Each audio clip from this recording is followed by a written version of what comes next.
questões técnicas. Por questões humanas. Sim, questão de questões maternas. Tenho certeza que todo mundo entende. E vai todo mundo entrando aí, já falando de que cidade que é. A gente teve pessoas de Portugal, né, amiga, da última vez. Estamos internacionais. Estamos internacionais. Só queria mostrar isso aqui, quero que a minha amiga mostre também, porque hoje é sexta-feira, né, gente? Pois é, eu tô com um copo d'água ainda, mas eu acho que vai aparecer uma taça daqui a pouco aqui do meu lado. Ela sempre perna, cara. Ela sempre fica me enrolando nessas horas, sabe? Mas, enfim, para quem chegou aqui agora, tipo, quem são essas mulheres? Mulheres. Eu sou Andréa Werner, mãe do Theo, jornalista, ativista, cachorreira, e apesar de eu estar maquiada, eu estou de pantufa, tá? Eu juro pra vocês. Eu estou de pantufa de pinguim, que tá muito frio aqui hoje. E você, quem é? Tá friozinho. Quem eu sou? Essa é uma pergunta muito filosófica, né? A gente pode ir longe com ela, mas tudo bem, vamos tentar ser práticas. Eu sou a Lau Patron, eu sou mãe do João, que é um menino que tem deficiência. O João tem 8 anos. E eu, a partir deste menino maravilhoso, essa maternidade inesperada, me tornei profissional e ativista da inclusão da pessoa com deficiência. Então, estamos aí para falar um pouco sobre várias coisas. Eu fazendo palhaçada, ela vai e fala sério. Deixa eu compartilhar a live aqui já no Lagarta Vira Pupa, para que as pessoas saibam o que está rolando. Você é muito ninja nessas coisas tecnológicas, assim, eu realmente estou meio atrapalhada. É isso, para as pessoas do Lagarto também acompanharem. A gente vai saber se o pessoal está com a sua birita, com o seu goró, vocês estão aí, vocês vieram prontos para o Happy Hour, eu quero saber se vocês vieram prontos para o Happy Hour. Saberemos. Então, por favor, pessoas, se for possível, postem fotos de vocês com sua birita nos comentários. Com a sua birita. Porque queremos ver suas biritas. E não tem, nós não excluímos ninguém, né? Quem estiver tomando seu leite também, o seu chá também é bem-vindo no Happy Hour das Diversas. Vai rolar Corona News hoje? Vai rolar. Vai rolar. Pronto, acabei de publicar nas outras páginas, gente, que eu tenho um monte de tamagotchi para cuidar, né? Galera entrando! Agora tá Oiê, oi, gurias. Oi, Márcia. Boa noite. Boa noite, cadê as biritas, gente? Rio de Janeiro. Olá, Elaine do Rio. Vocês são lindas, maravilhosas. São seus olhos, Janaína Alau é mesmo. São seus olhos, gente. Hoje eu tô na capa do que restou de mim. Letícia de Paulinha, a Gisele é mãe do Gabriel de 4 anos. Muito bem. Amiga, você quer falar um pouquinho do nosso convidado? Deixa para ele se apresentar.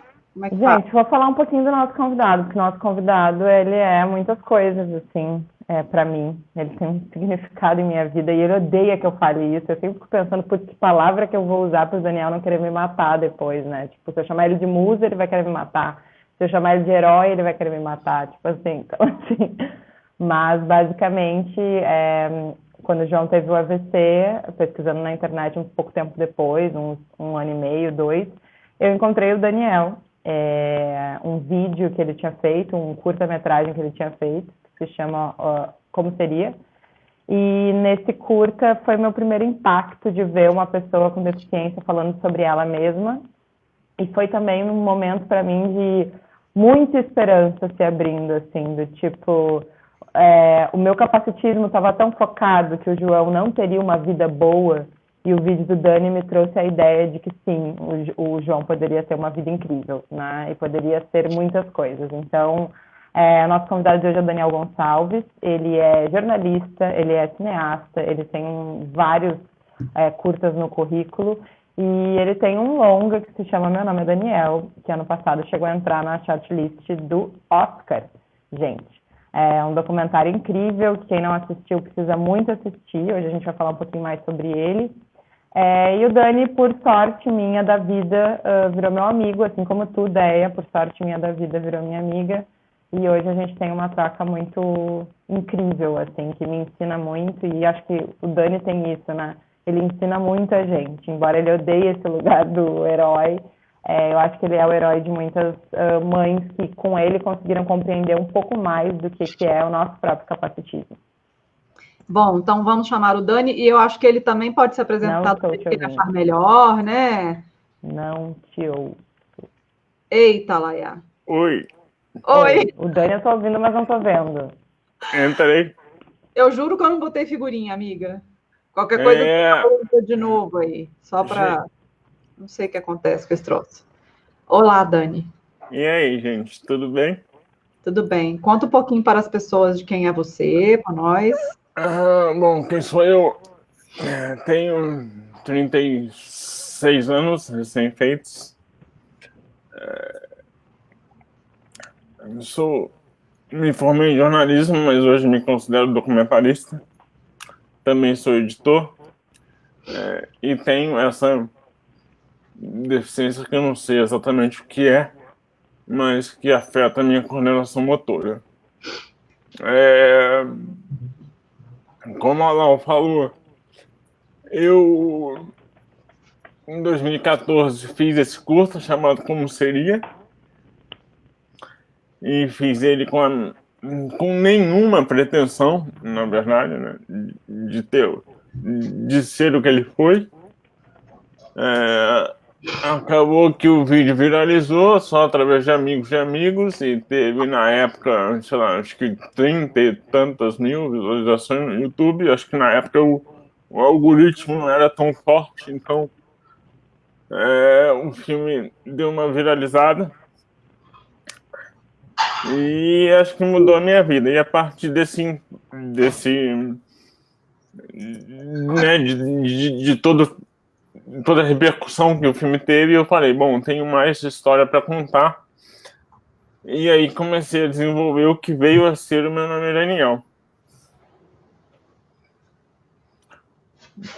E Meu Nome é Daniel, que é um longa-metragem, teve a primeira exibição em junho de 2018 no Olhar de Cinema, que é um festival internacional de Curitiba. Depois disso o filme passou por mais ou menos uns 20 e poucos festivais, tanto aqui no Brasil como fora. Foi para Holanda, Alemanha, Austrália, Colômbia, Estados Unidos, Suécia, deixa eu ver se faltou alguém, Argentina, e acho que é isso. Ô, Dani, O Dani é mais internacional que a gente, né? Pode notar. Eu ia perguntar justamente assim, quem não viu Meu Nome é Daniel no cinema, na época eu fiz muita propaganda, até porque a seu convite eu participei de um debate depois da apresentação aqui em São Paulo, mas quem não viu, onde que acha para ver? Bom, o filme está disponível em algumas plataformas de streaming, né? Tipo Now, Vivo Play, Oi Play, iTunes, Google Play. É fácil, eu achei que estava um pouquinho mais difícil de achar. Google Play. Em algumas delas só para aluguel, em outras para aluguel e compra. E é isso. Algumas pessoas têm vindo me falar por que o filme não está na Netflix. Assim, a proposta que a Netflix nos fez não foi legal, e a gente achou que, enfim. Eu estou digitando o nome do filme aqui, porque daqui a pouco começa a entrar gente perguntar qual é o nome do filme. Eu já vou colocar nos comentários.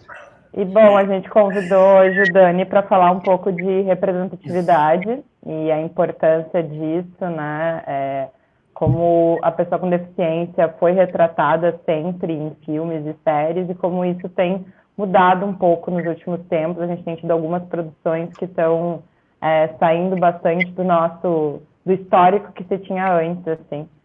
E aí, queria te perguntar um pouquinho sobre isso, Dani. Tu acha que isso está mudando? Como é que tu via essa representatividade há alguns anos atrás, e como é que tu está vendo isso agora?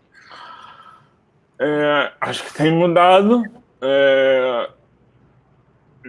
mas acho que bem devagar. Acho que por dois motivos. Um que acho que o principal é que não tem tanta gente não tem tantas pessoas que têm algum tipo de deficiência trabalhando com cinema e audiovisual ainda. E aí é uma coisa geral, né? Assim como você não vê pessoas com deficiência ocupando, né, posições de destaque em quase todas as profissões, né? Isso também não acontece no audiovisual. Mas, pelo menos nos últimos 2, 3 anos, tem aparecido algumas coisas que são, acho que, importantes para começar a quebrar essa barreira, né? Aqui no Brasil eu conheço uma diretora que fez um curta e que ela também tem uma deficiência, ela tem uma hemiparesia, porque ela teve um AVC com acho que 20 e poucos anos, a Estela Lacone, daí de São Paulo, tá? Ela é ótima. Ela fez um curta que teve grana da Expressine. A Expressine já tem uns 2 ou 3 editais que tem uma linha voltada para produção de curtas dirigidos por pessoas com deficiência. É uma iniciativa inédita, né? Só tem essa no Brasil. E eu, por enquanto, sou o único diretor a ter feito um longa, e um diretor com deficiência a ter feito um longa, aí não necessariamente sobre a própria vida. Calhou do meu ser um filme sobre minha vida. Não, essa representatividade, ela transita tanto na questão de produção, né, os profissionais que fazem esse audiovisual, quanto da forma com que as pessoas com deficiência são retratadas nas histórias, né? Então a gente tem historicamente coisas do tipo, se tem uma pessoa com deficiência na novela ou no filme, o ator que faz não é uma pessoa com deficiência, contrata uma pessoa típica para fingir que tem uma deficiência, quando na verdade a gente tem atores com deficiência que poderiam fazer.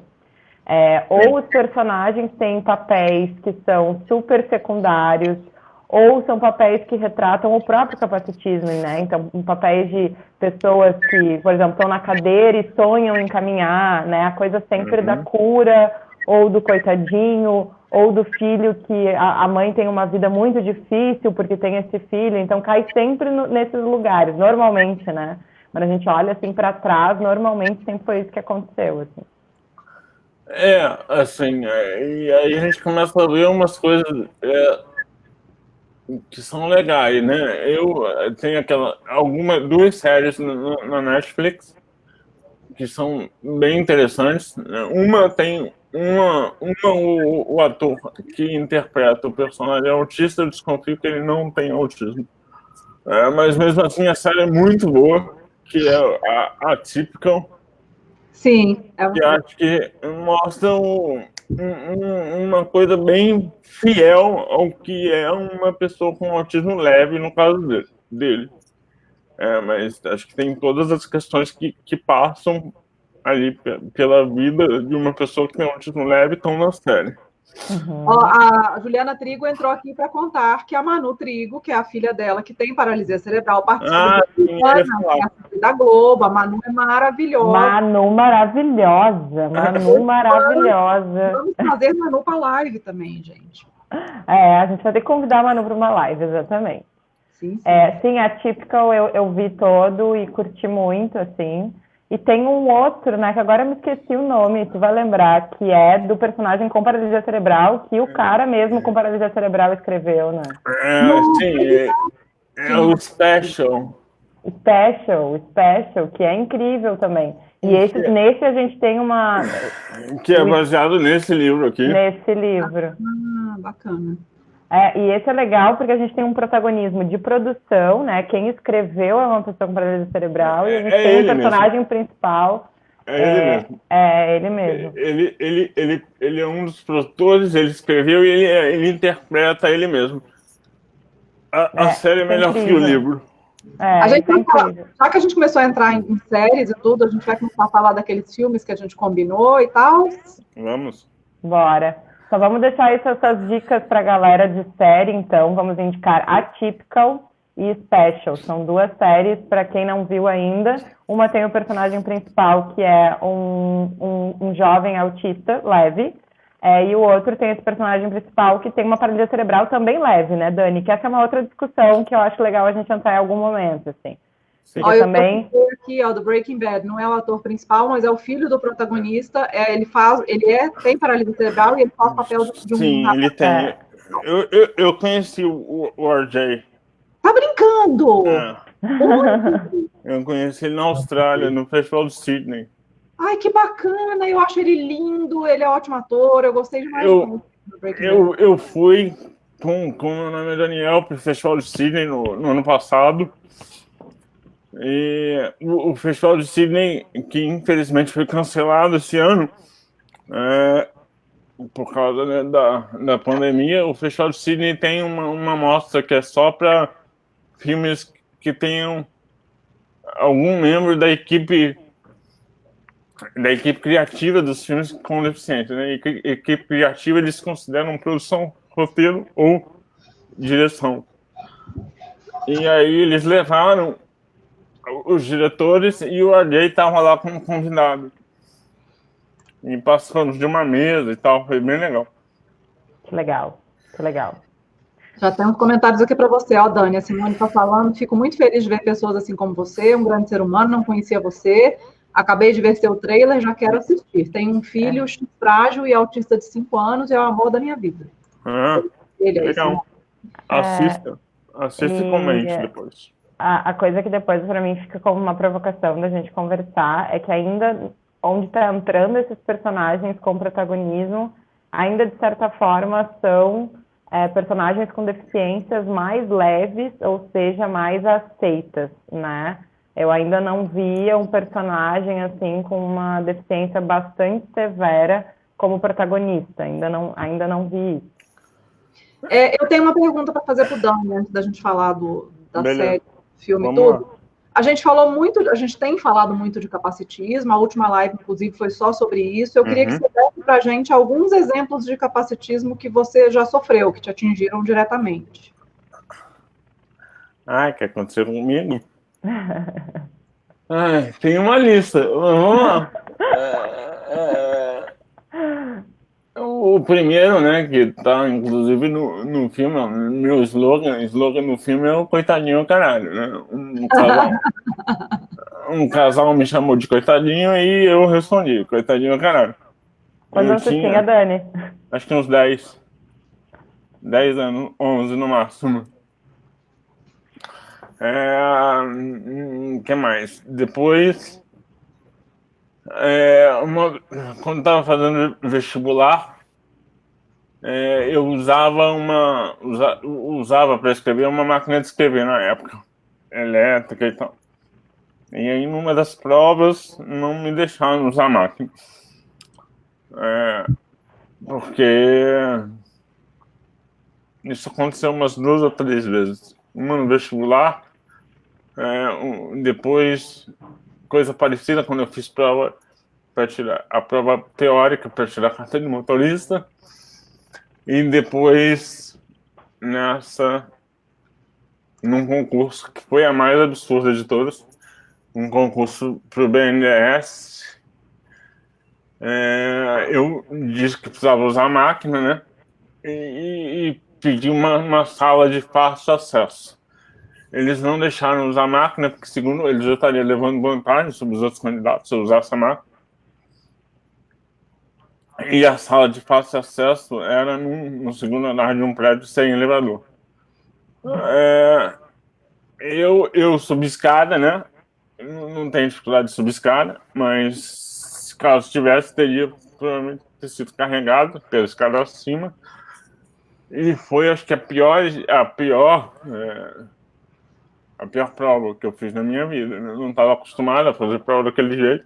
Tem gente que faz e tudo bem, mas eu não estava acostumado e foi horrível. Eu tenho essa... Opa, interrompi. Vai, continua, E Dani. também, assim, acho que no mercado de trabalho também, esses dias eu fiquei sabendo. Eu trabalhei na Olimpíada aqui no Rio. E, sei lá, em 2016 eu já tinha sido editor da Globo, né? Já tinha uma carreira de algum tempo, já estava inclusive produzindo o Meu Nome é Daniel. E eu fui contratado por uma produtora aqui do Rio, mas que era subcontratada de uns gringos. E eu soube que os gringos não me quiseram como editor, porque eles acharam que eu não ia dar conta. Que você não ia dar conta. E aí eu fui logger, né? Que eu basicamente fazia um trabalho de assistente de edição. E era pouco para mim. Depois que começou o trabalho, eu vi, caramba, eu sou muito melhor que mais da metade desses editores que estão aqui. Mas os gringos não quiseram de jeito nenhum. E com certeza foi pela deficiência. Não, esse é o capacitismo na área profissional, um clássico, né? E que deveria ser, inclusive, criminoso, assim. Esse é o tipo de coisa que a gente deveria poder processar, né? Porque é uma doideira, assim, a Teoricamente discriminação. pode, né? Teoricamente pode, mas na prática isso não tá rolando. Eu tenho uma história pra contar do Coitadinho ao Caralho, que o Dani fez uns bottoms, assim. Porque o Coitadinho do Caralho virou slogan mesmo do filme, né? Pra quem não sabe. E ele fez uns bottoms, assim, uns com o Meu Nome é Daniel e outros com Coitadinho ao Caralho. Isso. E aí um dia ele me deu vários bottoms e tal, eu tava super empolgada pra receber os bottoms, eu tava sonhando com esses bottoms, né? Queria pendurar em todo o meu corpo. E aí eu botei um dos bottoms, Coitadinho ao Caralho, na mochila da escola do João. E aí veio uma mãe de um antigo colega do João, me pegou numa entrada, numa saída da escola e falou: tu não acha que ele é muito pequeno pra andar com isso na mochila dele?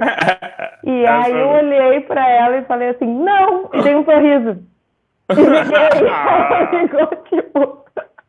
E ela ficou super sem reação, assim, né? Mas é isso, assim. Eu sempre fiquei pensando, quando o Dani me contou pela primeira vez essa história, que ele tinha 10 anos, quando ele respondeu isso pro casal, eu fiquei pensando que libertador, ele com 10 anos tem entendimento suficiente sobre ele mesmo para poder responder e se defender daquilo, né? E talvez nem de uma forma tão racional, mas assim, a forma com que os pais do Dani construíram tudo isso, assim, o ambiente familiar, com esse olhar, eu acho que te deu uma liberdade, assim, que eu acho que é muito importante. Eu fico muito pensando como dar isso para o João, para que ele possa responder e se defender, sim. E tá lá na mochila dele até hoje, Coitadinho ao Caralho, vai junto com o João para onde ele for. Nossa, eu acho que é a cara do João. Eu tenho certeza que o João vai mandar essas em alguém em algum momento. Com o seu próximo trabalho, que ainda não está finalizado, o seu próximo trabalho é... Pode falar? Pode. Tá. Pode. Pessoas com deficiência e sexualidade, né? Isso. Sim. Então, é isso. Bom resumo. E eu lembro que quando a gente fez o bate-papo depois do seu filme, a sua namorada estava lá. Sim, ainda estava lá. Oi? Sua minha companheira, minha noiva. É noiva, gente. É noiva. E aí ela comentou que ela fica puta da vida quando as pessoas chegam para ela e falam: nossa, que pessoa maravilhosa que você é, tipo, porque está namorando um cara com deficiência, né? Isso também é um super capacitismo, né? É mais um dos tipos, né? E aí tem variantes, né, sobre isso, né? Tem a pessoa que acha que ela é que ela é minha amiga, que ela é minha irmã, que ela tá me ajudando por caridade. E tem também essas pessoas que sabem que somos namorados, e aí colocam ela num pedestal de quase uma santa por estar me namorando.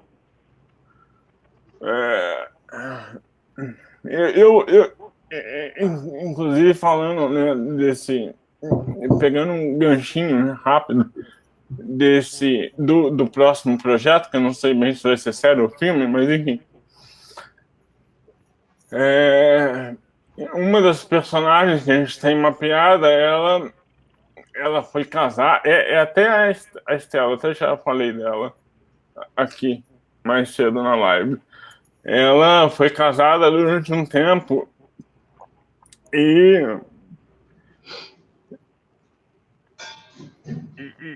quando ela começou a sair com um cara que foi o marido dela por 7 ou 8 anos, as pessoas, amigos dele, a pergunta era: nossa, mas por que o fulano tá com a Estela? E aí depois Maravilhosa. Oi, Dani, tudo bem? É o Dani e a Dani. Super criativo, quase dupla sertaneja. É uma dupla sertaneja. E aí, depois de um tempo, o porquê que o fulano está com ela mudou. Passou a ser: nossa, o fulano deve ser muito maneiro, deve ser muito bom por estar com ela. Por essa mulher maravilhosa estar com ele, né? É isso. Né? E eu vou pegar com aquela mulher, sabe? Sim. E eu vou pegar esse gancho, falar um pouquinho da minha relação com o filme novo, ou a série do Dani nova, né? O Dani me mandou um teaser desse projeto há muito tempo atrás, porque na verdade ele está com esse projeto há muito tempo atrás, e eu pirei no projeto. Eu falei, tu precisa sair pra rua amanhã, pelo amor de Deus. E eu fiquei com isso tanto na cabeça que eu comecei a ter ideias. Aí eu ligava pro Dani, tu tem que buscar patrocínio de camisinha. Porque as camisinhas têm que saber que também existe esse público-alvo, né? Uma camisinha vai acabar bancando isso. Uma marca de camisinha, de alguma coisa, enfim. O projeto é tão genial, porque falar de sexualidade da pessoa com deficiência é uma coisa ainda tão tabu. E quando a gente vê o material, é tão humano e absolutamente normal. E é um projeto que precisa muito ir para a rua. Eu estou muito feliz que vai. E de alguma forma eu vou fazer gancho com isso para os 2 filmes que a gente vai discutir hoje, porque ambos os filmes batem na tecla sexualidade em algum momento, né, Dani? Sim. Em algum momento isso vem à tona, tanto no 37 segundos quanto no Creep Camp. Uhum. Acho que a gente pode começar pelo 37 um pouquinho, porque acho que a gente vai se aprofundar mais no Creep Camp. Mas então, 37 segundos... Eu só vi o trailer, gente, vocês me perdoem, mas a minha vida diária que está meio complicada, entendeu? Tudo bem. Mas eu queria só fazer um finalmente aí desse assunto. Eu, ano passado, quando eu estava conseguindo manter um ritmo de lives semanais no Lagarta Vira Pupa, que é um lugar que tem muitos pais de pessoas com deficiência, principalmente autistas, eu fiz uma live com a Gata de Rodas, que é a Ivone, que eu amo. Uhum. Ivone também é a nossa personagem. Que ela é cadeirante, ela é bissexual, enfim, a gente foi falar justamente de sexualidade da pessoa com deficiência. E para o meu espanto, foi uma das menores audiências que eu tive nas lives que eu fiz. E a conclusão chocada que eu tive, assim, foi que os pais, principalmente, que é quem mais segue a minha página, não querem ouvir falar de sexualidade com deficiência. Choca, isso tira a pessoa com deficiência do lugar idealizado de anjo, santo ou qualquer coisa mais. Sim. Não quero ouvir falar disso. É isso. E isso eu acho que está muito presente no 37 segundos. Muito, muito presente. Assim. Só no trailer já deu para eu ver. Assim, pela mãe dela com ela, assim, já deu para entender qual que é a pegada. Até para perguntar, nos contem aqui quem viu o filme 37 segundos, falem aí quem viu, quem não viu ainda, porque, enfim, a live vai acabar dando spoilers, né, gente? Eu espero que vocês saibam disso, a gente avisou com antecedência que ia falar sobre os filmes, para vocês conseguirem ver. A gente pode não contar o final. Mas... A gente pode não contar o final, mas a gente vai dar alguns spoilers. Então, 37 segundos foi um filme que o Dani me indicou. Eu estava em casa um dia, chegou uma mensagem do Dani, tu já viu esse filme, vai ver esse filme e tal. E aí eu falei, vou ver hoje mesmo, porque eu tava sozinha naquele dia, ainda estava nos dias do João, sem ter chegado na minha casa na quarentena, foi minha primeira semana de quarentena. E o 37 segundos é uma ficção, é a história de uma mulher, ela não é uma menina, né? Depois teve pessoas que foram discutir comigo e falaram, ela é uma menina. Eu falei, gente, ela não é uma menina, ela é uma mulher. Ela tem 23 anos. Ela é uma mulher e que tem uma paralisia cerebral grave, poderia dizer, Dani, média, não sei como é que a gente categoriza. Não sei, ela tem um certo grau de comprometimento, mas ela é de uma certa forma independente, né? Ela vai pro trabalho sozinha, ela faz algumas coisas sozinha. Ela é cadeirante, mas tem bastante independência, assim, Sim. E toda coisa de comunicação, né? Ela se comunica super bem, enfim, oralmente. E aí é muito sobre a relação dela, principalmente com essa mãe, né? Com uma mãe que é uma mãe cheia de amor e ainda comete muitas questões capacitistas com ela. Né? Então, eu queria que tu comentasse um pouquinho isso, Dani.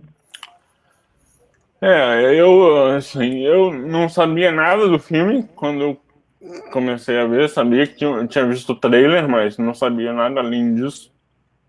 É um filme japonês que foi exibido em Berlim no ano passado, né, no Festival de Berlim. A diretora não tem deficiência, que eu vi, mas a protagonista tem. Né, a atriz tem a deficiência, enfim, que ela tem no filme. E o que eu achei que o filme ele vai se revelando ele vai revelando aos poucos, e aos poucos ele vai se aprofundando. Ele tem muitas camadas, né? Primeiro aparece a coisa do trabalho, e aí a coisa do trabalho depois leva a uma coisa dela querer ter mais liberdade, e aí, consequentemente, cai na coisa da sexualidade, e aí vai levando para umas coisas que ela também não conhece o pai foi embora, você não entende muito bem o que aconteceu ali no início do filme com aquele pai, qual é a relação daquele pai, onde é que aquele pai está. Ela tem uma carta que ela recebeu do pai, né? Um desenho que ela guarda lá num cantinho especial do quarto dela, e ela começa a dar umas escapadas, né? Assim, ir pra noite e tal. E ela tem 23 anos, né? Nunca namorou, e começa, né, a procurar gente em aplicativo. Porque, na verdade, existia uma super proteção em volta dela. Sim. Por essa mãe, né? Então, a gente vê desde o início do filme que, embora ela tenha condições de fazer uma série de coisas com independência, existe sempre um controle dessa mãe, que ama Sim. muito ela. Em todo momento isso fica muito claro, que existe muito amor, mas que está sempre nessa super proteção que tem uma linha completamente conectada com o controle, assim, né? Então, Sim. existe muito um certo medo do que acontece com essa filha. Então, naquilo que é controlado por ela, então, ela trabalha com uma prima, que a mãe tem acesso, que a mãe sabe onde ela está, e volta para casa todo dia, né? Então, nisso, a mãe permite que ela vá, mas se ela sair uma coisa disso, a mãe já fica muito, muito tensa, assim. Então. E aí tem aquela cena do banho... A gente tem um link com o momento do Crip Camp também. A cena do banho foi uma cena que me marcou muito, assim, porque a cena que a mãe dá banho nela, junto com ela na banheira, e aí um tempo depois no filme, numa hora que ela se rebela, ela fala, eu consigo fazer isso sozinha. E de fato ela tem muita dificuldade, mas ela poderia conseguir se existisse um apoio para isso, assim. Então fica muito... Acho que essa mensagem no filme ficou muito forte para mim, em que momento esse amor e essa proteção a gente faz a mais e isso vira capacitismo, em que momento que os pais realmente passam do ponto, né?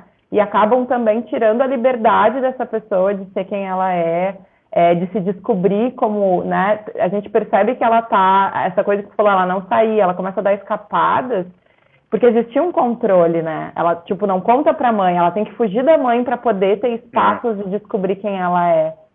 E isso me fez pensar muito no Árvore da Vida, no Longe da Árvore, que o Andrew fala em algum momento que amar e aceitar são coisas diferentes, né? São processos diferentes. Sim. E às vezes, quando a gente fala de mães capacitistas, as mães levam para um lado do tipo, tu tá dizendo que eu não amo meu filho, tu tá dizendo que, sabe, não é isso, né? É totalmente possível amar muito um filho e ser capacitista com ele por não compreender quem é esse filho e o espaço que ele precisa, né? E eu acho que, assim, eu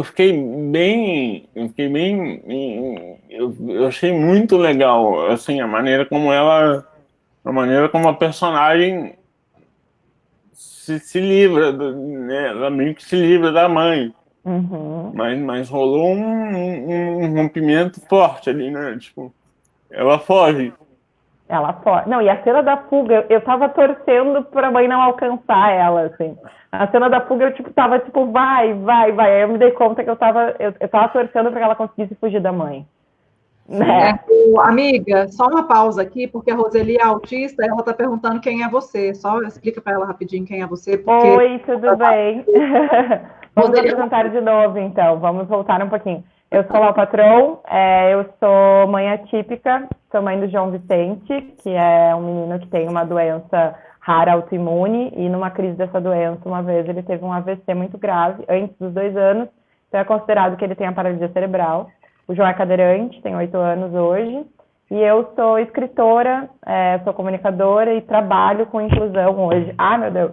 É minha amiga, a Roseli. Ela é minha amiga. É amiga desses dois, né? Muito amiga desses dois. Isso Deve aí. ser uma boa referência.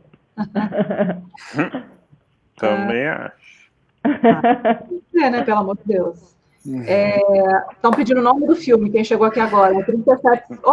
37 segundos, Luciano. 37 segundos. E a gente tava falando da cena da fuga, né? Eu tava falando que eu senti que eu fiquei torcendo pra ela conseguir fugir da mãe, assim. E depois fiquei muito pensativa sobre isso. O meu marido está perguntando por que 37 segundos. Pelo trailer eu sei por quê. Porque ela ficou 37 segundos sem respirar quando ela nasceu e por isso ela ficou com paralisia cerebral. E é o que separa ela da irmã, porque ela tem uma irmã gêmea que tem um desenvolvimento típico. E o que separa ela da irmã são esses 37 segundos que ela ficou sem oxigênio. Oxigênio, exatamente. Eu conheço algumas mães que têm gêmeos que um teve paralisia cerebral e o outro não. Coisas que acontecem, né? Deixa eu ver o que mais. Eu atrasado de novo, o Rogério que chegou aqui bem feio. Gente, acabou 37 segundos ou vocês têm mais algum ponto para fazer dele? Não, acho que é isso. Acho que acho que vale assistir, né? E acho que o importante dele é que, além da história, a atriz, a protagonista, tem uma deficiência, né? Acho que é uma representatividade que ainda a gente vê pouco, né? Muito pouco. E acho que para nós, mães e pais atípicos, é muito importante o filme, eu acho, para fazer reflexões sobre esse nosso capacitismo, assim, né? Sobre a linha tênue entre proteger o que nos cabe e, tipo, estar podando os nossos filhos de uma liberdade muito importante e de descobrirem quem eles são, né? A linha tênue entre o nosso papel como pais e a gente está infantilizando filhos que já cresceram, né? Todas essas coisas para mim estão muito colocadas no filme, assim. A mãe faz um processo, enquanto essa filha faz um processo de busca de liberdade, descoberta de quem ela é, a mãe também meio que se entrega para um processo forçado, porque ela fugiu de casa, a filha, mas um processo forçado de olhar para tudo isso, né? E depois elas têm um reencontro delas, porque de fato era uma relação de muito amor e vai permanecer sendo, mas a filha precisava quebrar com isso para que as duas descobrissem que as duas eram capazes de viver uma outra relação, eu acho, assim. Então, acho que é um filme muito fundamental para famílias atípicas e para mães atípicas e para a gente tirar essa culpa do capacitismo, assim, a gente tem medo de assumir que nós somos capacitistas, mas nós somos todas em algum nível, porque fomos criadas para ser, e assim, só olhando para isso a gente consegue ir se desfazendo dele, só dando nome para ele a gente consegue se desfazendo dele e criando outras perspectivas na nossa relação com os nossos filhos. Deixa eu fazer uma pausa aqui, só porque a Roseli fez um comentário. Sou autista e sou mãe, minha filha tentou suicídio muitas vezes, não sou boa mãe. Se eu não fosse autista, minha filha seria feliz. Amada, primeiro, a sua filha tem diagnósticos, né? A sua filha é borderline, enfim. E isso também já dificulta um pouquinho. Segunda coisa, tem muita gente que tenta suicídio, que consegue cometer o suicídio e que não é filho de autista. Não é. É filho de pessoas que não têm diagnóstico nenhum. Então, uma coisa não tem nada a ver com a outra, tá? Tira esse peso nas suas costas, porque esse peso não te pertence. Isso não tem nada a ver com você ser autista, ok? A mães e a culpa, né? Mães e a culpa sempre, a gente sempre vai achar o motivo pelo qual nós somos culpados. Mas essa culpa não te pertence. E a Vânia, quem for está falando aqui, a Valéria está falando, ó, tô apaixonada pelo Dani. O Dani é comprometido, Valéria. Bem comprometido com a Dani, por sinal. Exato. Mas ele é gato mesmo, cara. É gato inteligente, é engraçado, né? A gente pode fazer aqui uma lista de qualidades do Dani. Gato do Dani. Fazendo um super link com o Creep Camp agora. Sim. Como é que eu fui parar no Creep Camp? Eu tava pensando nisso. Foi indicação tua de novo, Dani? Ou foi de alguém? Não foi. Não sei se ele te indicou, mas foi você que me indicou. Sim, fui eu que saí indicando. Pois é, eu não sei de onde eu tirei ele, mas eu tirei ele de algum lugar. Bom, diferente do 37 Segundos, Creep Camp é um documentário. Então, se 37 Segundos a gente tem uma ficção, né, uma história que foi escrita por alguém, embora a gente tenha uma personagem que tem deficiência real, isso é muito importante, não é uma pessoa que foi contratada para fazer uma pessoa com deficiência. No Creep Camp a gente tem um documentário, e ele é um documentário que ele eu fiquei, assim, completamente impactada por ele, porque eu não sabia que a gente tinha esse documento, né? Parte da história eu conhecia, já tinha lido em alguns lugares, mas eu não sabia que existia um documento tão rico em imagens do que aconteceu naquela época, assim, né? Então, isso foi uma coisa que me impactou muito, muito, muito, o fato da gente ter esse documento. E o Creep Camp, basicamente, ele também é um filme que, para mim, eu senti que ele deu uma reviravolta, assim, porque a gente começa com a história do acampamento e, de repente, a gente vai parar nessa galera adulta fazendo o movimento das pessoas com deficiência. Então, para mim, ele tem uma reviravolta ali no meio importantíssima, assim. Mas eu comecei a ver ele achando que era um documentário apenas sobre um acampamento nos anos 70, que era tocado por hippies, que era um acampamento para pessoas com deficiência. Sim, né? eu também só sabia disso. Eu só sabia disso. Então eu começo a ver o filme com essa expectativa, né, desse acampamento. Cara, que loucura, assim, eu fiquei pensando como é que os pais deixavam eles irem, pensando de uma perspectiva bem conservadora, como é que os pais deixavam eles irem para esse acampamento super hippie, assim, né, porque eram jovens, 14, 15, 16 anos para cima, jovens com absolutamente todos os tipos de deficiência possíveis, não tinha, tipo assim, é um acampamento para pessoas com autismo, não era um acampamento para pessoas, né? E assim, no acampamento não tinha não iam pais, né? Não tinha o acompanhamento de um adulto junto, era para os jovens mesmo, e era um acampamento que os monitores eram hippies e tal, certamente deviam fumar maconha, né? E eram pessoas que estavam ali se divertindo também, assim. E era assim, o espaço, primeiro um espaço que a gente consegue ver, assim, um espaço muito rico deles interagindo entre eles, deles conhecendo outras pessoas com deficiência. Eu fiquei pensando de novo na importância disso, né? Da pessoa com deficiência ter referências de pessoas com deficiência, assim, ter amizade. Ela é única no mundo, né? É aquele senso de comunidade. De comunidade.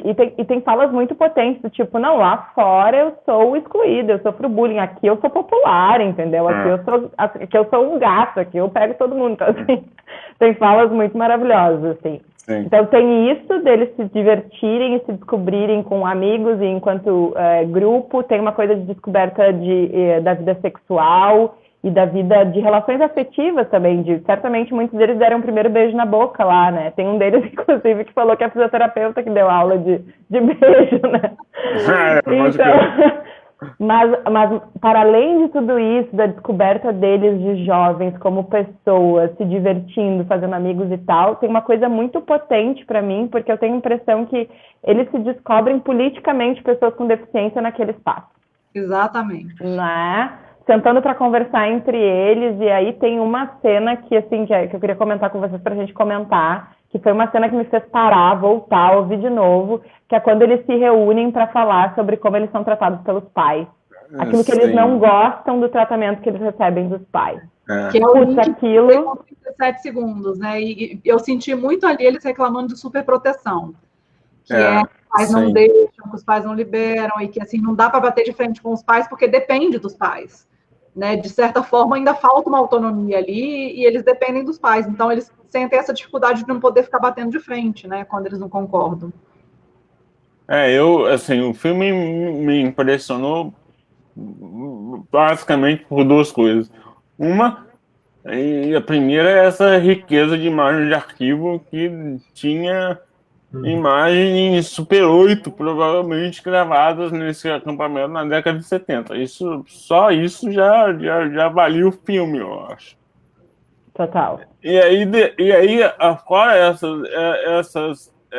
todas essas interações, né, entre eles, que é muito rico, né, que eu acho que o grande mérito do filme é justamente esse. Pelo menos as coisas que mais me impactaram foram aqueles momentos deles lá no acampamento mesmo, de como eles se relacionavam, né, só eles mesmos. E aí depois de que maneira aquelas pessoas daqueles anos, né, daquele período ali, como que essas pessoas depois se tornaram as grandes protagonistas na luta por direitos de pessoas com deficiência nos Estados Unidos, né? Todos eles quase. Todos eles se tornam ativos, né, nessa coisa, né? E tem umas cenas bem bizarras e chocantes, né? Daquelas instituições onde as pessoas eram colocadas. Nossa, aquilo é muito forte também. Ainda mais que eu vi muito autista ali, aí eu fiquei mexida mesmo.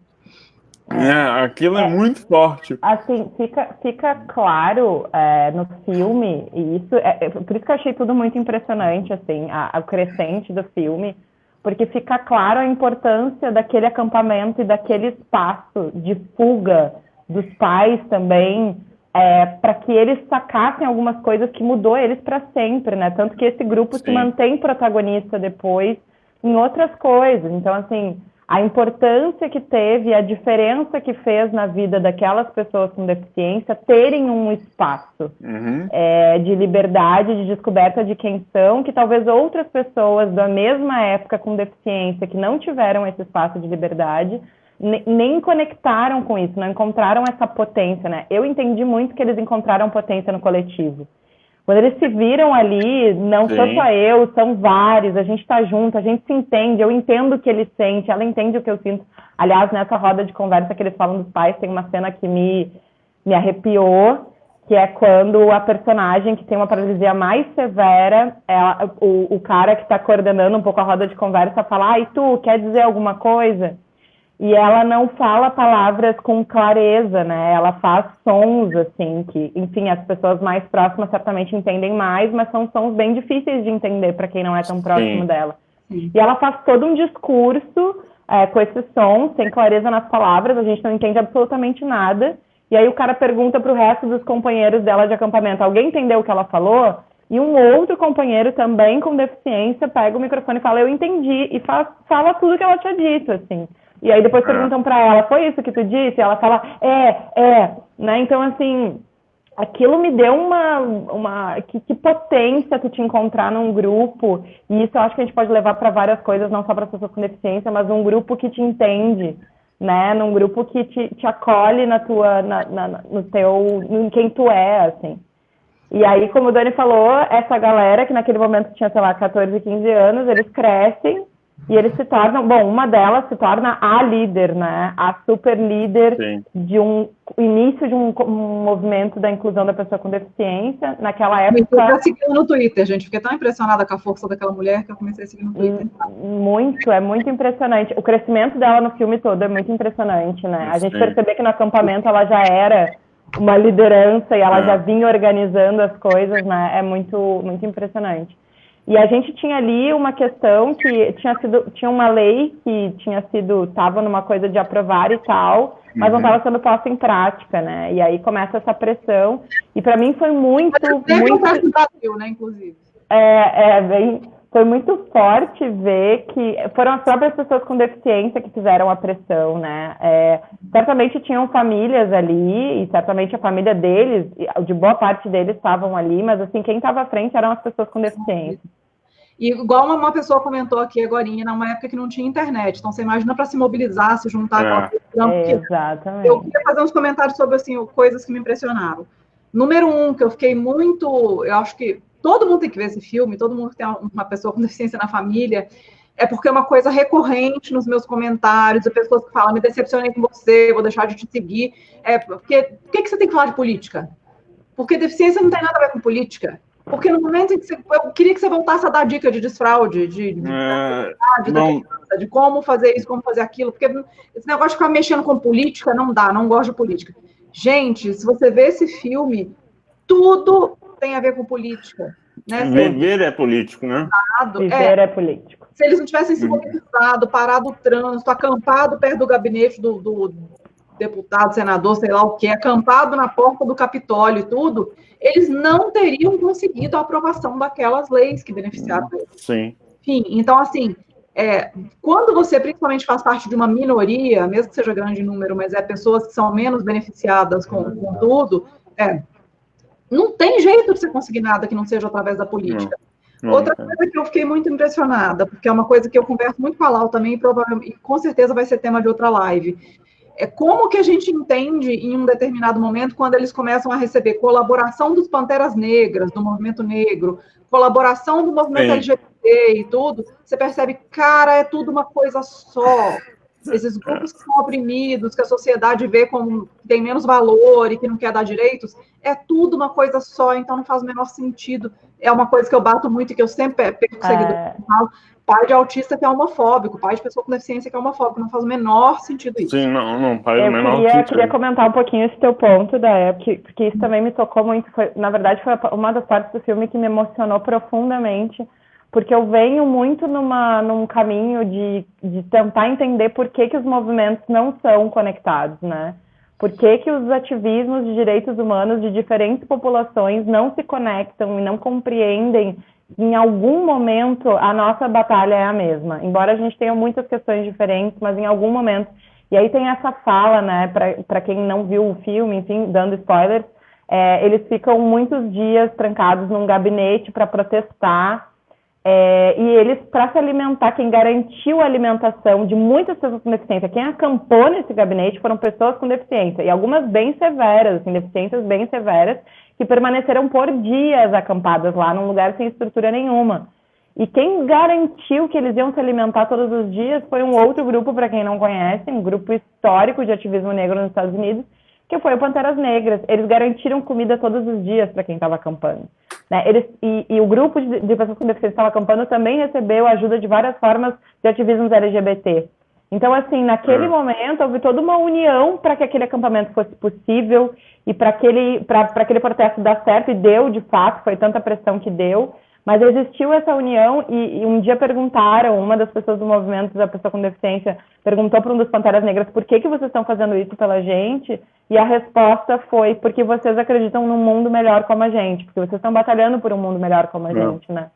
Então, eu espero muito ver em algum momento de novo os grupos de direitos humanos, os diferentes grupos, embora eu entenda alguns motivos pelos quais a gente não consegue fazer isso, mas eu batalho muito para que a gente volte a conseguir, né? Que a gente volte a entender que a gente tem, sim, pontos de intersecção e pontos muito fortes em comum. Coisas Exatamente. Mas é isso, para isso a gente precisa combater algumas coisas como o ativismo seletivo, o ativismo de redes sociais, que é extremamente raso.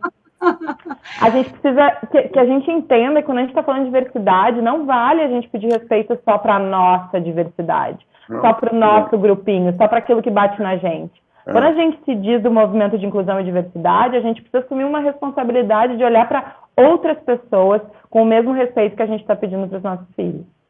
E só para fechar essas coisas que me impressionaram, teve uma hora que um cara fala assim, um deles lá, dos ativistas, ele fala: a sociedade quer nos ver mortos. A sociedade não liga para a gente, eles querem que a gente morra. E assim, nesse momento em que a gente está vivendo de pandemia, em que a gente já começa a ver um monte de notícia no mundo, em vários países, de que eles estão negando respiradores para pessoas com deficiência, como se pessoas com deficiência fossem vidas que valessem menos, eu penso assim, gente, é isso, a luta das pessoas com deficiência é histórica e ela sempre parte do princípio de que eu sou uma vida que vale, é o direito à vida, para começar. Parece que qualquer crise, qualquer guerra, qualquer coisa que venha é motivo para eugenia, para voltar à eugenia, né? Então, isso me marcou muito, essa frase que esse cara falou. Sim, a gente está vivendo um momento bem, bem delicado em relação a isso, né? E as pessoas apavoradas, achando que isso é fake news, impressionadas com as notícias, e eu fico falando, gente, aí a gente bate de novo no lugar que eu e a Déia, a gente está batendo muito aqui, Dani, que é a importância das famílias irem estudar a história da pessoa com deficiência no mundo, né? Sim. Pararem de se chocar com coisas que, na verdade, sempre aconteceram, né? Porque a gente perde um tempo quando a gente não está conectado com essa verdade. Quando a gente está, a gente já saca, cara, isso já aconteceu, é bem possível que aconteça de novo, né? Como é que a gente faz para fazer barulho sobre isso? Eu acho que a gente tem falado muito sobre isso, eu e a Déia. Gente, estudem sobre a história da pessoa com deficiência, estudem sobre capacitismo. Tá no momento da gente fazer isso, assim, né? De uma forma mais efetiva e responsável com os nossos filhos também, né? Fica nessa coisa de viver só o meu filho e, na verdade, é tudo muito maior. E uma coisa que eu fiquei pensando desse protagonismo da própria pessoa com deficiência, que eu queria te perguntar sobre isso também, Dani, é que eu acho que hoje a gente tem, em alguns momentos, a gente tem uma separação do ativismo de mães e ativismo da família e um ativismo da própria pessoa com deficiência, assim. São ativismo que em vários momentos não conversam, né? E eu percebo muito no ativismo das mães, algumas mães incríveis, maravilhosas, pessoas que eu admiro profundamente, mas algumas pessoas que atropelam o ativismo dos próprios filhos, né? Que ficam achando que realmente esse é um lugar de protagonismo nosso e que a gente pode falar tudo que a gente quiser, e de certa forma eu acho que isso é capacitista também, assim. Então o filme me marcou muito nisso, assim. Como a gente precisa entender que sim, a gente tem uma voz como mães, mas que a voz que mais importa é da própria pessoa com deficiência, e precisa ser. Esse precisa ser um lugar desse protagonismo, né? Sim, eu acho que acho que as coisas elas precisam coexistir, né? Porque elas estão diretamente ligadas, né? Não dá para separar a mãe do filho, na maioria dos casos, né? A gente não consegue separar a mãe do filho. E acho que o que tem que se buscar é uma maneira desses, tanto o ativismo das mães, como o ativismo das próprias pessoas com deficiência, como o ativismo das outras minorias, né? Dos negros, das mulheres. E aí a gente começa a juntar tudo, né? É a mulher negra com deficiência, é a mulher negra com deficiência que mora numa favela, por exemplo. Como é que é essa pessoa? Né? Como é que é a vida dessa pessoa? Né? A gente sabe que, por exemplo, boa parte do movimento feminista não enxerga mulheres com deficiência. Né? Isso. Não. E aí como é que é, né? Porque existe um grupo significativo de mulheres que têm deficiência e elas não são vistas, né? Elas não aparecem, elas são botadas para debaixo do pano. E assim, né, se fala tanto de abuso, né? De abuso, de estupro, de violência sexual. Justamente essas mulheres com deficiência são as que mais são abusados que sofrem violência. Isso não é falado. Uhum. Eu tive uma experiência uma vez de estar numa roda de conversa numa periferia e conhecer uma mulher que era uma mulher negra, periférica, cadeirante, e ela era lésbica. E a conversa que eu tive com ela me disse que ela não se sentia representada por nenhum dos ativismos, nenhum dos movimentos. Né, que nenhum de nós, nenhum dos grupos enxergava a complexidade da existência dela. Até isso vai ser assunto de uma outra live, essa coisa da intersecção que tu comentou, né? A coisa de a gente às vezes tem no mesmo corpo um encontro de camadas de preconceito e de existências que valem menos nessa sociedade, né? Isso é muito brutal. Né? E aí é justamente isso, né? Que aquela história do epílogo do Meu Nome é Daniel, né? Daquele encerramento do filme que a gente não vai contar, mas muito spoiler.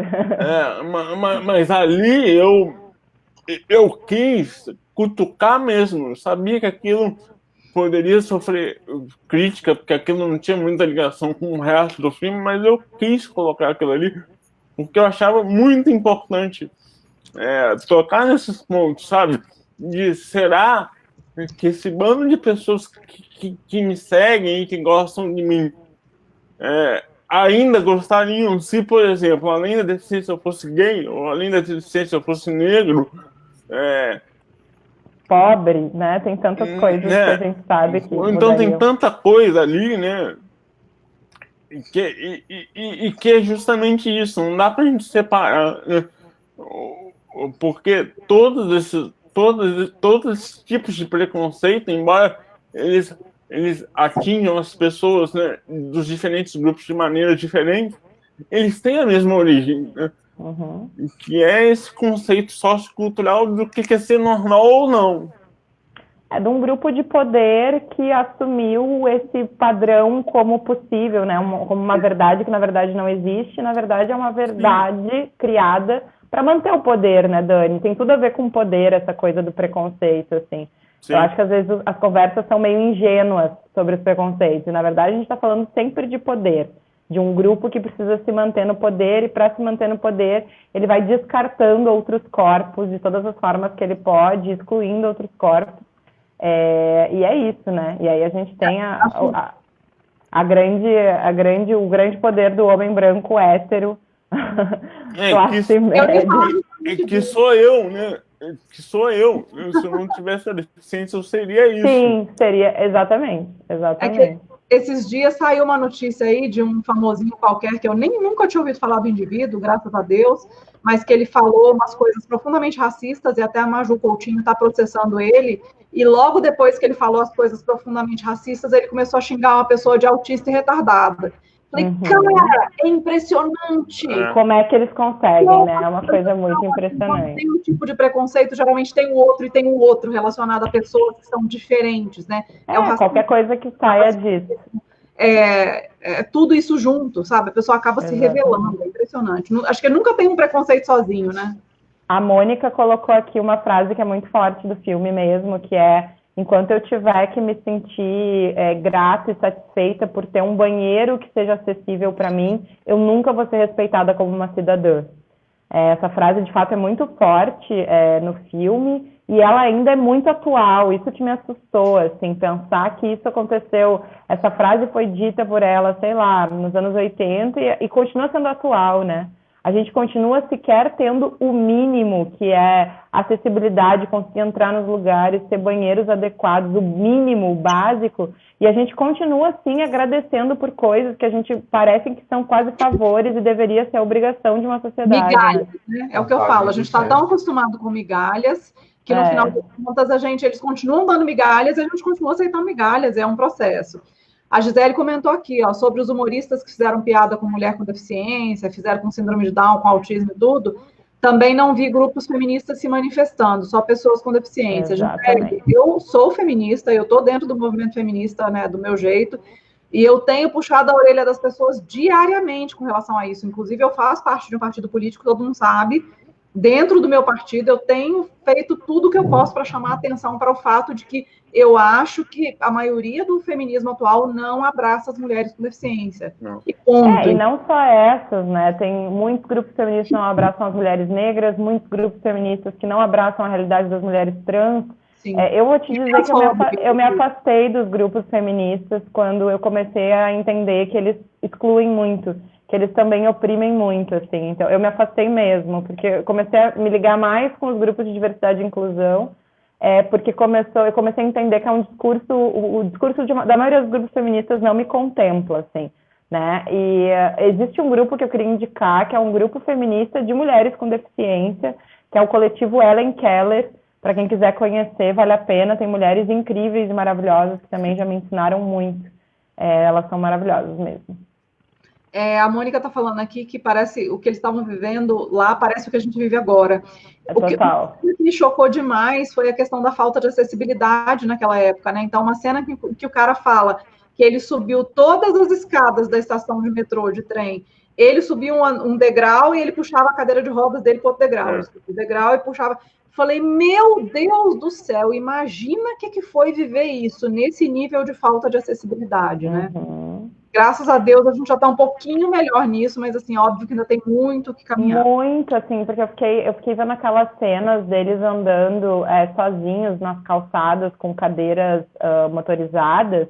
Isso a gente não consegue fazer no Brasil até hoje. Não existe tempo, né? Como andar. Assim,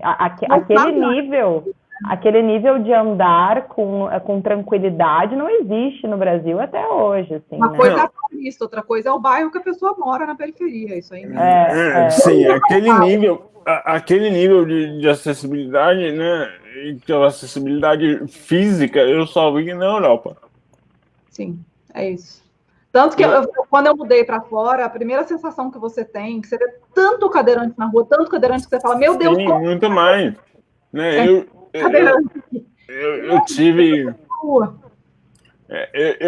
essa coisa, eu tive com o meu nome Daniel, eu fui para 4 lugares. Eu fui para Holanda, eu fui para Austrália, eu fui para Colômbia e fui para Suécia agora no final de fevereiro.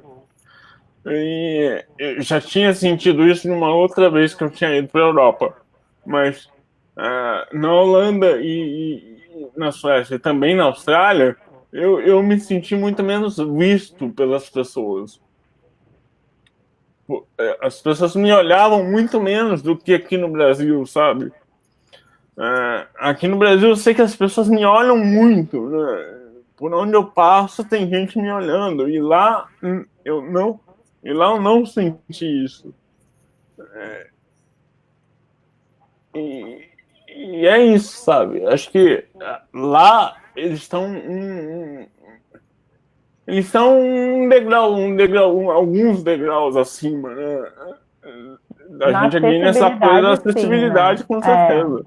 Na coisa estrutural, muito, assim. Na coisa da inclusão é tudo muito parecido, assim, tá faltando noção de inclusão em todo lugar do mundo, mas na coisa de acessibilidade, sim, lá fora tá muito melhor, e eu acho que isso me fez pensar durante o filme, eu acho que eu nunca tinha pensado tão claramente sobre isso, que sim, pode ser que falte inclusão, mas um lugar que tem acessibilidade abre muitas outras possibilidades. Muito, claro. Né, de independência, inclusive de ativismo, inclusive de melhorar todas essas coisas. Então, eu me dei conta disso, assim, né, que a acessibilidade, sim, é uma coisa extremamente importante que aconteça, mesmo que não caminhe na mesma velocidade da inclusão. A Mônica escreveu aqui sobre a cena que eles estão subindo a escada, Dani. Inclusive tem criança subindo a escada, né? Sim. O que foi aquela cena para ti?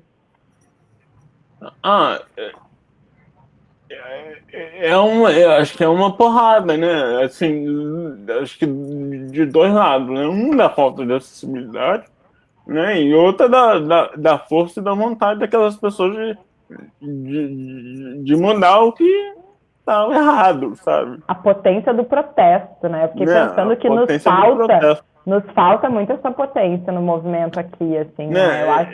Eu achei isso muito potente do filme, embora eu tenha algumas questões em relação a não dizer que o filme é ruim, mas o filme é bem careta, entre aspas, né? Ele segue bem um padrão norte-americano de documentário que a mim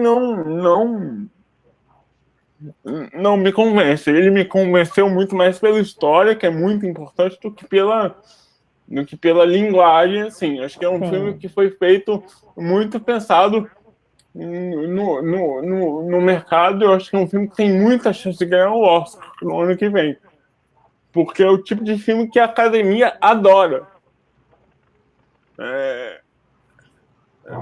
Mas ainda assim é um filme muito forte, né? É um filme muito forte. Aquele final do filme é muito para terminar para cima, né? Quando eles voltam lá no lugar que era o acampamento. Aquilo tem todo documentário, quase, né? Todo documentário americano tem um pouco daquilo. E aquilo faz as pessoas chorarem. Então... Mas, enfim, mas é um filme bom, assim, eu gostei bastante. E aquela cena dele subindo a escada, eu acho que é isso, assim, eu acho que a gente não encontrou ainda essa potência, esse nível de potência, assim, o que eu vejo no movimento da inclusão, eu vejo algumas galeras separadas, sabe, acho que nem todo mundo se compreendeu ainda, todos no mesmo grupo, no mesmo ativismo, então, assim, tem parte do ativismo do autismo que se vê separado da pessoa com deficiência, que nem gosta de ser considerado uma pessoa com deficiência. Tem outros grupos de outras populações com outras deficiências, tipo a população surda, que também se afasta um pouco e não fica tanto... Então, assim, a gente ainda não conseguiu se compreender como um grande grupo e que não importa, e ali está muito claro isso, né? São pessoas com deficiências completamente diferentes, mas que estão batalhando pela mesma coisa juntas, assim. Nem nisso a gente chegou ainda, né? E ainda tem um ativismo que é muito classe média, da pessoa com deficiência, que só é ativista no momento que bater nela. E que, assim, quando a gente tem questões, por exemplo, o BPC e tal, que estavam rolando agora, mas que não batem diretamente na classe média, esse ativismo nem se move. Se cala, então, não é com eles. É um ativismo pouco... Ele não é estruturado, ele não é unido, ele não é aquela coisa vamos todos, sabe? Se fosse, a gente faria muito mais barulho, né? Mas a gente vai fazer uma live só para falar disso, e desculpa ser chata, mas já tem 1h15 de live. A gente precisa ir, né, pessoas? Gente, assistam esses filmes e assistam muito Meu Nome é Daniel. A gente comentou pouco sobre o filme do Dani, mas eu acho também que seria tão difícil comentar sem dar muitos spoilers. É um filme incrível. É um filme também de fazer uma live só para falar sobre ele, de pensar sobre muitas coisas. É um filme que nem o Dani também, então é um filme que te faz pensar em coisas extremamente profundas e daqui a pouco te dá fazer muita risada, assim, dá muita risada, porque o Dani é uma pessoa que leva as coisas de uma forma muito incrível, assim, então é recomendadíssimo. Sim. Tá na nossa lista de filmes incríveis para se ver. Só mais 30 minutos, não, gente, não vai rolar. Dani, nem tem como agradecer, querido, você é um cara... Eu que agradeço. E foi uma honra para a gente ter você aqui. Espero que a gente possa fazer isso de novo, inclusive, porque quando a live passa muito rápido, as pessoas nem percebem que já passou de uma hora, é porque o papo é muito bom, tá? Exatamente. Não, nosso convidado super internacional, né, pessoa super internacional e super premiado. Então, assim, uma honra tê-lo, espero que volte. E vai ficar gravado, quem chegou agora não entre em pânico, tá bom? A live vai ficar gravada na página, então compartilha no feed de vocês, com os colegas, com os amigos, porque o assunto é bom. É isso. Alguma mensagem final, Dani? Não, acho que assim, assistam os filmes, né? 37 segundos, Creep Camp no Netflix. Meu nome é Daniel, tá em outras plataformas, tipo Now, iTunes, Google Play, etc, né? E aí, quem sabe, daqui a uns dias a gente faz mais uma para falar só do Meu Nome é Daniel. Eu acho. Pelo jeito, teremos muito tempo de quarentena ainda, então vai ter... verdade, daí dá tempo de todo mundo ver. Mas é isso, gente. Obrigado. É sempre bom falar sobre ativismo, sobre cinema, sobre isso tudo, né? Acho que está tudo em mim isso, né? De uma certa forma está tudo em mim. Agradeço e até segunda-feira. Até. Só tem que usar a minha pantufa de pinguim, E vamos... de pantufa de pinguim, tá? E vamos valorizar, né, os trabalhos feitos com pessoas com deficiência, por pessoas com deficiência. Então, tanto as duas produções, que uma conta a história, outra a gente tem uma atriz que tem deficiência, o filme do Dani, que ele é diretor e também é o protagonista da história, e a gente tem também as duas séries que a gente falou antes, que é o Atypical e o Special. Vamos ver essas coisas, né, debater essas coisas. Então, às vezes eu fico vendo pais que falam, mas eu não quero ver isso, eu não quero olhar tanto sobre essas coisas. Poxa, gente, né?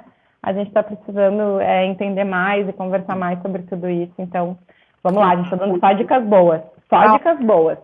Acho que todos os filmes e séries são super leves, então é bom para esquecer um pouco essa paranoia de quarentena.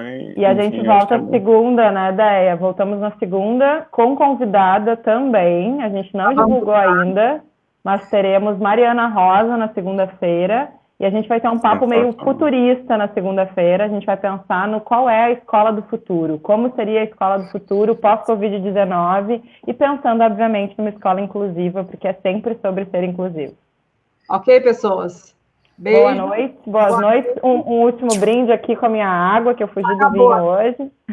Cuidem, viu? Dani, beijo. Beijo, gente. Valeu. Beijo, boa noite.